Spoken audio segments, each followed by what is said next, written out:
자, 여러분들 안녕하십니까? 반갑습니다. 2020년 5월 26일 장마감 방송을 하도록 하겠습니다. HLB는 전일 대비 약 2% 정도 상승을 했네요. 10만 6,700원에서 마감을 했습니다. 장 마감에 이렇게 매우세가 들어와서 간만에 종가 관리가 되는 모습을 보여줬는데요. LB는 잠시 후에 살펴보도록 하겠고 일단 시장부터 살펴보도록 하겠습니다. 보시는 게 코스닥 차트인데요. 정말 입이 쩍 벌어집니다. 대단하다고 밖에 말이 안 나오네요. 현재 상황을 보시면 코로나 이전보다도 훨씬 더 좋은 모습을 보여줬어요. 이랬던 원인에 대해서 일단 좀 살펴보시면 이 당시 때 코로나 사태 때문에 상당히 힘들었죠. 주식시장도 마찬가지고 경제생활도 마찬가지고 이렇게 위기가 오니까 각국 정부에서는 화폐 정책도 실시를 했고요.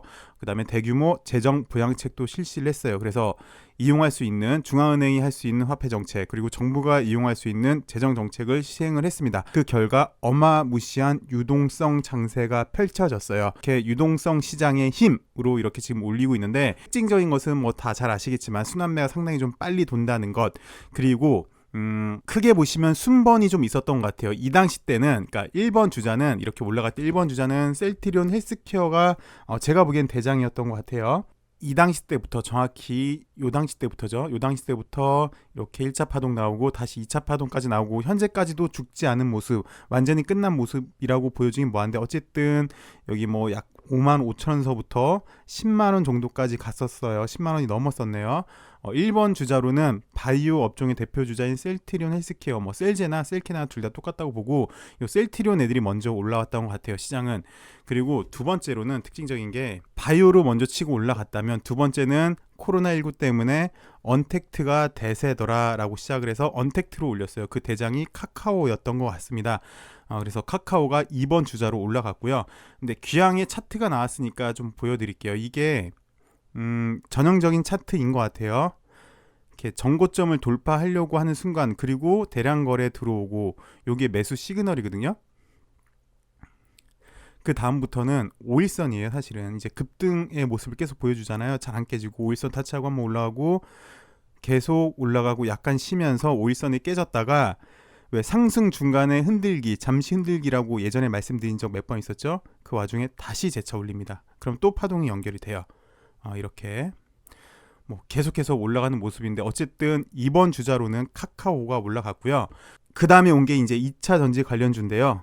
어제 오늘 뭐 가장 대단했던 종목인 것 같습니다. 에코프로비엠, 삼성 SDI 둘 다 뭐 어저께부터 정말 좋은 모습을 보여주고 있는데 바이오, 언택트, 그 다음 얘는 컨택트 관련주인데 얘는 이제 앞으로 신사업, 성장성이 밝은 애 쪽으로 그러니까 오늘 같은 경우도 시장이 좋았는데 시장이 좋았던 이유는 유럽도 그렇고 많은 곳에서 물론 아직도 코로나19에 대한 불안감은 있지만 빗장을 풀더라 경제 재개에 대한 기대감이 있더라 일상생활로 이제 하나씩 좀 돌아가더라 라는 기대감 때문에 갔는데 그러면서 컨택트의 대표주자 격인 2차 전지 관련주들이 오늘 간 모습을 보여줬습니다. 이렇게 시장을 좀 말씀을 드릴게요. 근데 여기 에코프로비엠도 마찬가지고 좀 전에 카카오를 말씀드릴 때 왜 그랬냐면 얘도 마찬가지예요. 이렇게 전고점을 돌파를 할 때 대량 거래가 들어오고요. 5일선을 안 깨요.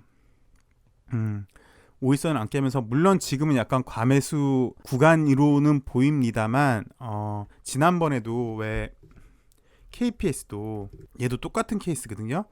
설명을 드렸지만 이렇게 전고점 돌파할 때 대량 거래 들어오는 게 좋아요. 근데 얘 같은 경우는 거래가 워낙이나 없기 때문에 요즘 이번에 무상증자를 한 거거든요.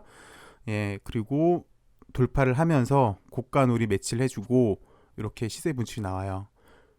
그리고 요거 좀 전에 말씀드렸지만 상승 중간에 흔들기 5일선 재차 탈환하는 거 매수 타이밍 그 와중에 다시 꼬리 장악 물론 요렇게 꼬리가 좀 길게 나오면 일단 매도 시그널이 맞긴 해요. 근데 얘는 되게 셌었죠. 그리고 마지막 불꽃은 상승 중간에 과매수 구간인데 이렇게 장대 양봉 2개 정도 나타나는 게 상투기가 보이는 거예요.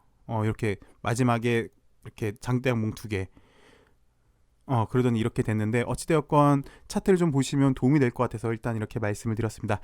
크게 정리해드리자면 시장은 위기가 왔으나 이 위기를 화폐정책, 재정정책으로 타개를 했다. 그러면서 시장에서는 바이오, 언택트, 컨택트 관련주들이 좋았다. 그리고 그 와중에 공매도 금지도 상당히 큰 효과를 본 것 같아요. 그래서 이제 공매도 금지까지가 한 4달 정도 남았는데 우리 LB도 여태까지 사실은 어저께까지였죠. 정확히 말씀드리면 유상증자 때문에 제한 아닌 제한이 걸렸던 게 어제였는데 글쎄 이번에 한번 쇼 커버링도 제대로 좀 나오면서 사실 지난번에도 그렇고 셀트리온 헬스케어 같은 경우도 더 상승할 수 있었던 거는 쇼스키즈, 그러니까 쇼 커버링이 나오면서 더 많이 간 거였잖아요. LB도 이번에 좀 큰 상승이 나오면서 쇼 커버링도 나오고 쇼스키즈까지 한번 기대를 한번 해보겠습니다.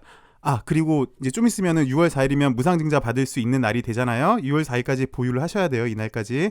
근데 만약이라도 여러분들 중에 혹시라도 제가 자세히는 모르겠는데 대차를 지금 이용하고 계신 분들이 계신다면 아마 제가 알기로는 모르겠어요. 저도 자세히는 모르겠는데 무상증자를 받을 수 없다라는 얘기도 들리더라고요. 이것도 꼭 한번 확인해 보세요. 혹시 대차하고 계시는 분들은. 그리고 웬만하면 대차 해지하죠. 우리 자산은 우리가 좀 지키도록 하죠.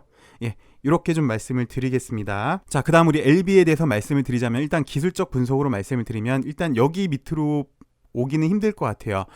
이 라인에서 그러니까 10만원 라인을 지금 지켜주고 있으면서 지금 6일째 연속 양봉인데 상당히 좀 강하죠. 한번 빠졌다가 올라갈 수는 있을지언정 올라가려고 하는 힘이 상당히 좀 강하고요. 오늘도 사실 보면 거래량은 그렇게 많지는 않았어요. 50만 주가 채 안 됐는데 조심스럽게 하루 정도 쉬던가 아니면 곧장 여기 11만 3천원 정도 되거든요. 11만 3천원을 돌파하려고 하는, 그리고 강력한 이렇게 거래량이 수반이 된다면 이 박스권은 좀 어느 정도 조심스럽게 탈피가 돼 보여요. 그리고 지금까지는 가격 결정에 대한 유상증자 절차였다면 이제 회사 입장으로만 놓고 보면은 제일 중요하죠. 왜냐하면 유상증자를 결정을 한 것도 사실은 자금을 융통을 하기 위해서 그런 거였잖아요. 자금이 들어오려면 내일 모레, 그러니까 28일, 29일이 상당히 좀 중요하죠. 그래서 좀 좋은 흐름을 보여주지 않을까. 그리고 앞으로 무상증자도 6월 4일까지는 있으니까 당분간은 좀 더 좋은 흐름을 보여주지 않을까 싶습니다. 일반적인 패턴은 그렇습니다. 그래서 좀 그렇게 예상이 되고요. 추가로 좀 말씀드리자면 어저께도 말씀을 드렸지만 28일, 29일 날까지 주금을 납입을 하셔야 되고 청약 신청을 하셔야 돼요. 이거는 여러분들이 유선으로 이용하시는 증권사의 유선으로 신청을 하셔도 되고 아니면 HTS 상에서나 아니면 모바일 상에서도 신청을 할 수 있다니까 미리 좀 확인을 해 주시길 바라겠습니다.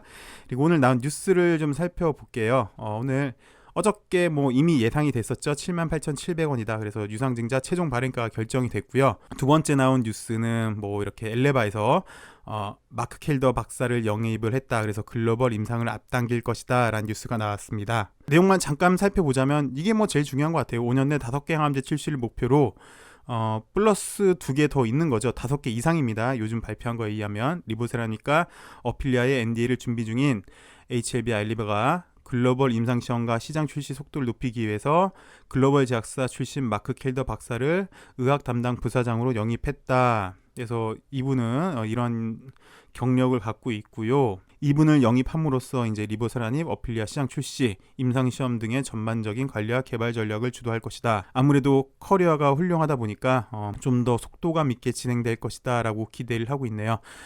그리고 저는 개인적으로 요걸 좀 주목을 해요. 사실 이제 어필리아도 다음 달이면 독일에서 출시가 된다고 하잖아요. 그러면 약을 팔려면 판매망이 사실은 잘 있어야 돼요. 그래서 유럽, 남미, 아시아 등 파트너사들과 제품 출시에 대한 논의를 진행하고 있다라는 거를 저는 좀 주목을 하고 싶은데 미국 같은 경우는 좋은 파트너가 있으면은 합작을 하겠는데 일단 직판을 한다고 예전부터 회사에서는 그렇게 밝혔고요.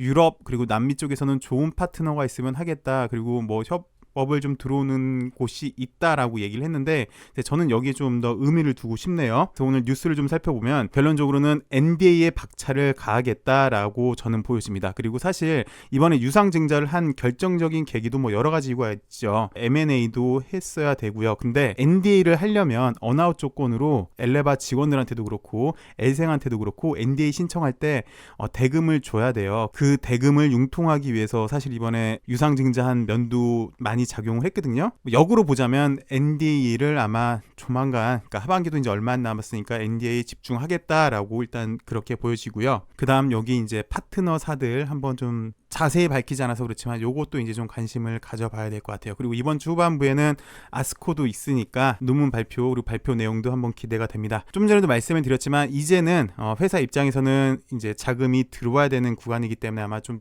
좋은 흐름을 보여주지 않을까 싶습니다. 예, 시청해주셔서 감사하고요. 저는 내일 더 좋은 소식으로 여러분들 찾아뵙으면 합니다. 오늘도 좋은 하루 되시고요. 감사합니다.